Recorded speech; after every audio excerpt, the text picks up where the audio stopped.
sound, ooh, the love of God came a-tumbling down. And the reason that I know that he saved my soul is I dug down deep and I found pure gold. And he's all my Jesus, he's all my all in all, my all in all. I know he'll answer me when I call, walking by my side, walking by my side. I'm satisfied, I'm satisfied. My Jesus is all, my Jesus is all in all. Be finished, my Jesus is all.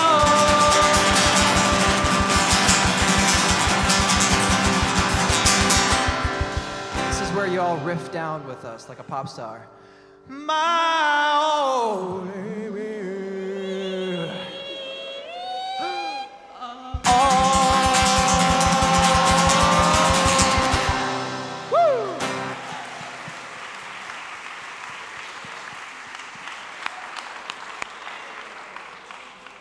Matthew 5:13 through 16.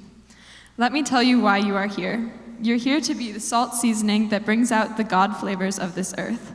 If you lose your saltiness, how will people taste godliness? You've lost your usefulness and will end up in the garbage. Here's another way to put it. You're here to be the light, bringing out the God colors in the world. God is not a secret to be kept.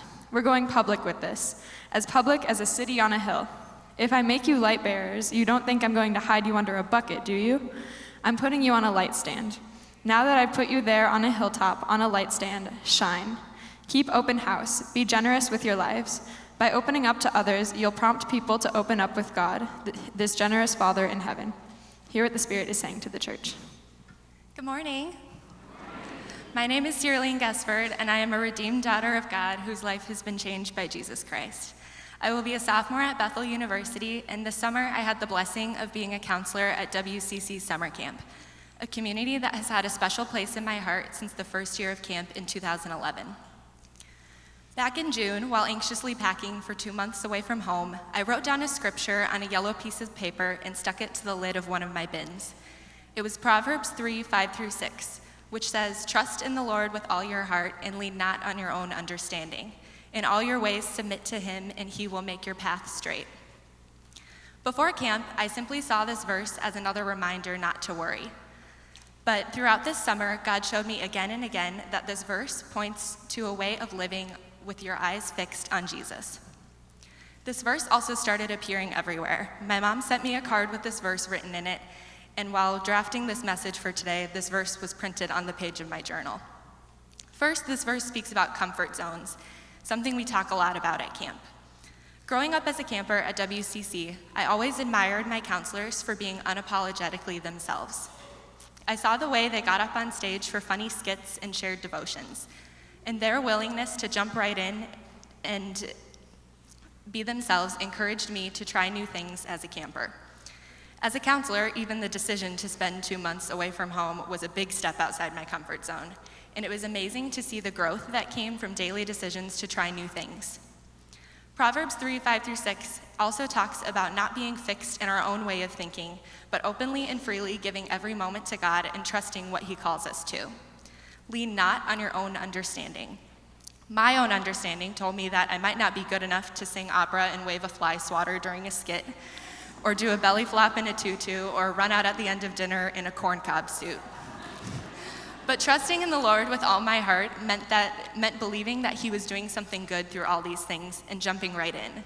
Submitting to him in his will in all my ways meant being open about my faith in Christ in conversations with campers. One of my goals for the summer was to seize every moment to share and every opportunity to share my faith, like devotions and small groups, and God was faithful to lead and guide me. This calling to live God's way is followed by a promise that he will make our path straight. It's a promise that his way works, and I saw it fulfilled this summer. As I and the other counselors stepped outside our comfort zones, we saw campers gain the confidence to do the same. I saw it in campers going tubing for the first time, singing Disney karaoke, imitating the counselors in a skit at camper night, and volunteering to pray. That last example was so cool to witness. On the last night of one session, I was amazed to see that in my cabin, girls who had just met that week were volunteering to lift each other up in prayer. asking God to help them remember how loved and unique they were. Parents of campers, I hope today you take a moment to see in your kids what I saw in them this summer: confidence. I really learned so much from each of them this summer. They are so willing to try new things and so sure of who they are. Campers, I hope you know how much I admire your confidence and bravery. It makes me more eager to trust God and jump right into what He has called me to. In the spirit of bringing home the lessons we learn at camp, I would encourage everyone here to think about one area of your life where you need to start living according to the will of God. Then jump right in with both feet. Learn what it means to live with your eyes fixed on Jesus and go all in, disregarding your comfort zone. Because God promises that it is so much better and He will always be there. Thank you. Hello. For those of you that don't know me, I am Anthony Luna. And for a brief second, I don't have this written down, but being a part of Work Crew and seeing like the whole behind the scenes, anyone that worked at camp, not campers, can you please stand up very quickly? You too, Chris. Can we all give them a round of applause for all the hard work they do?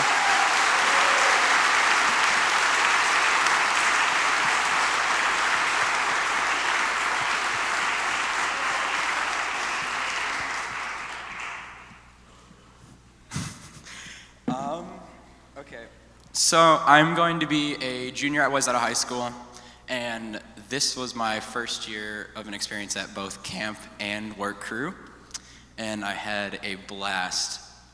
Pretty much Work Crew's like the cool janitors of camp.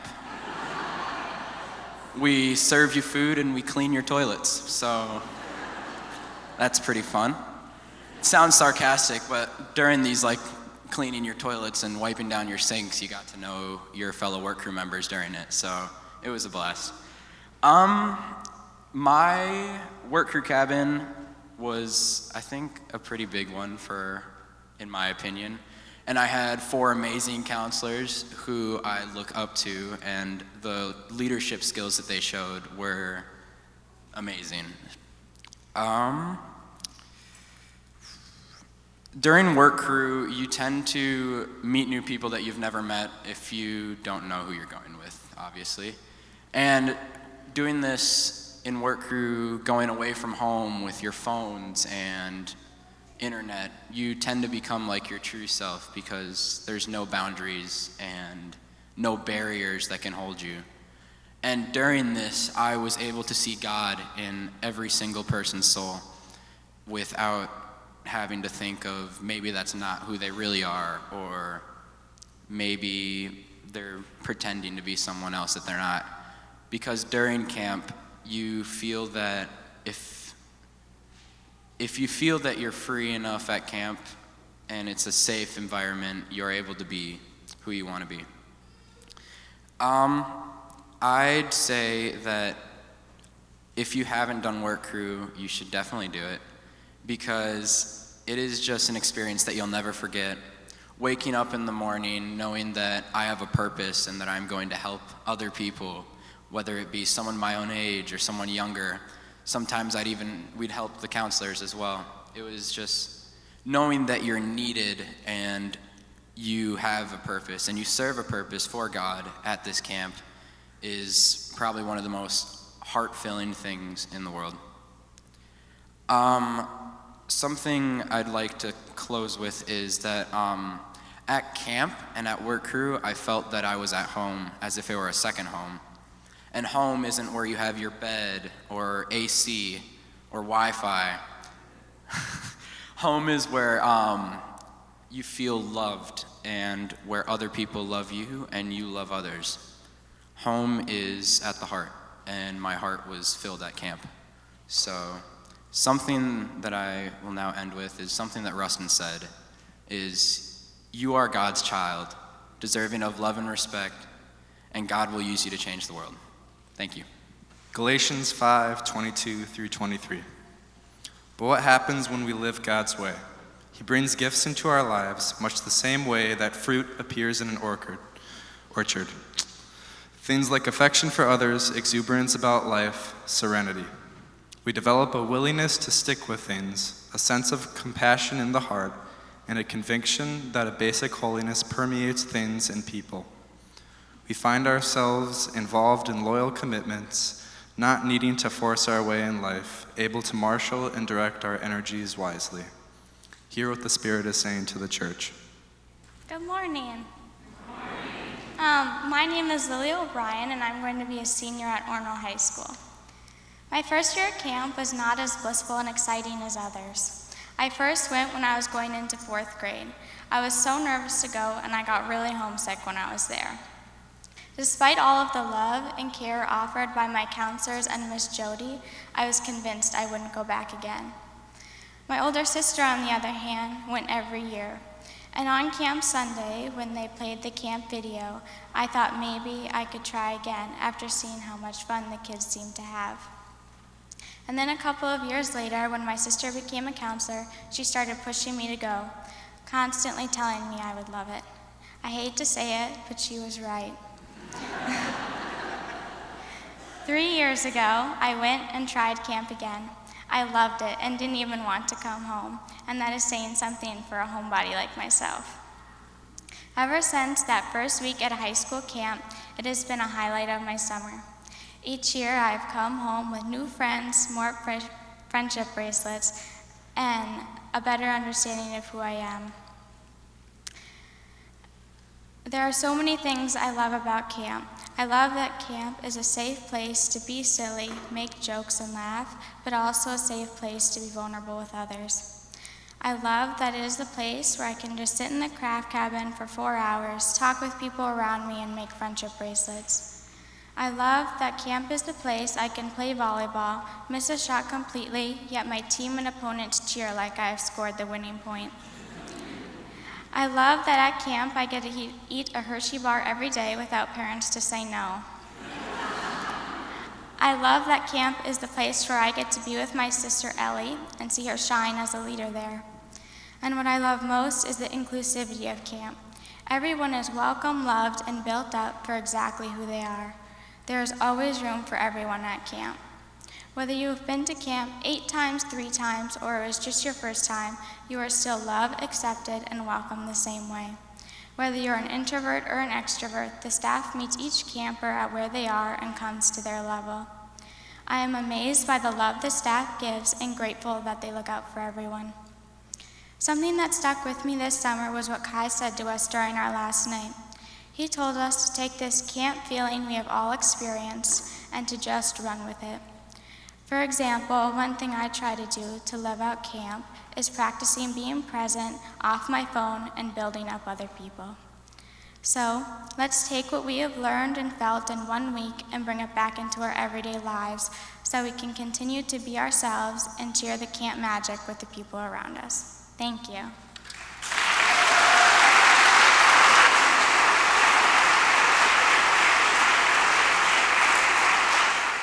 We hope you've enjoyed this episode of Sunday Insight. Wayzata Community Church is a United Church of Christ congregation that welcomes all people into every aspect of our ministry and full membership of our church, believing deeply that discrimination and exclusion in any form is incompatible with Christ's message of unconditional love. If you'd like to learn more about Wayzata Community Church, please visit our website, follow us on Facebook, Instagram, and Twitter, or download our weekly podcast. And we'll see you in church.